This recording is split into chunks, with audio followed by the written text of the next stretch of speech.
بسم الله الرحمن الرحيم كافها يا عين صاد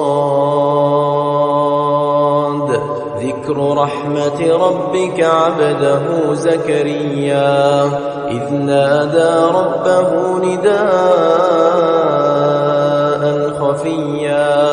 قال رب إني وهن العظم مني واشتعل الرأس شيبا ولم أكن بدعائك رب شقيا وإني خفت الموالي من ورائي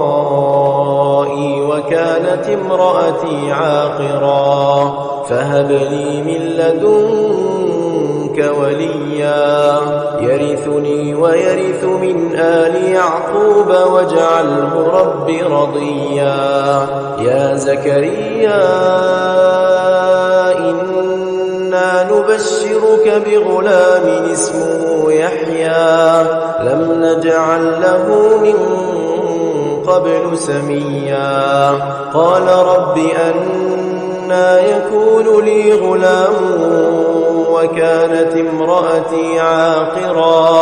وقد بلغت من الكبر عتيا قال كذلك قال ربك هو علي هين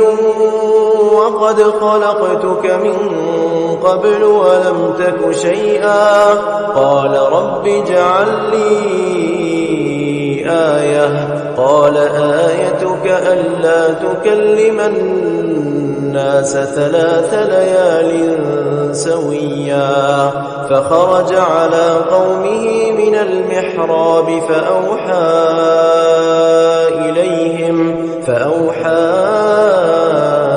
إليهم أن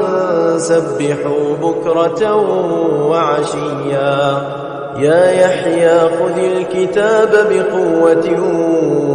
وآتيناه الحكم صبيا وحنانا من لدنا وزكاة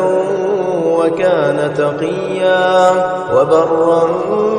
بوالديه ولم يكن جبارا عصيا وسلام عليه يوم ولد ويوم يموت ويوم يبعث حيا واذكر في الكتاب مريم إذ انتبذت من أهلها مكانا شرقيا فاتخذت من دونهم حجابا فأرسلنا إليها روحنا فتمثل لها بشرا سويا قالت إني أعوذ بالرحمن منك إن كنت تقيا قال إنما أنا رسول ربك لأهب لك غلاما زكيا قالت أنى يكون لي غلام ولم يمسسني بشر ولم أك بغيا قال كذلك قال ربك هو علي هين ولنجعله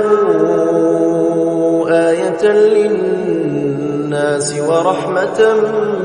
منا وكان أمرا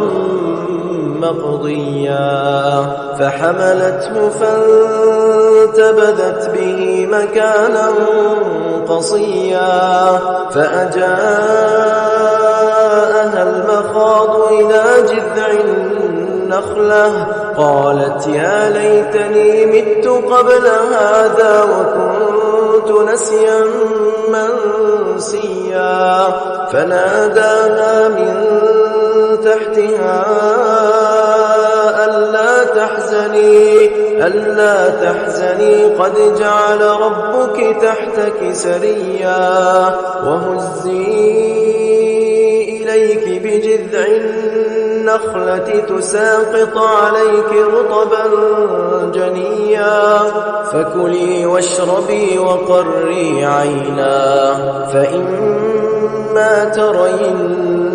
من البشر أحدا فقولي إني نذرت للرحمن صوما فلن أكلم اليوم إنسيا فأتت به قومها تحمله قالوا يا مريم لقد جئت شيئا فريا يا أخت هارون ما كان أبوك امرأ سوء وما كانت أمك بغيا فأشارت إليه قالوا كيف نكلم من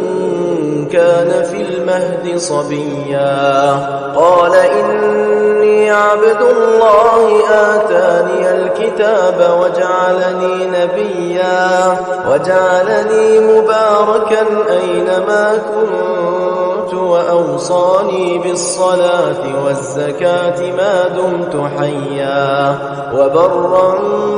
بوالدتي ولم يجعلني جبارا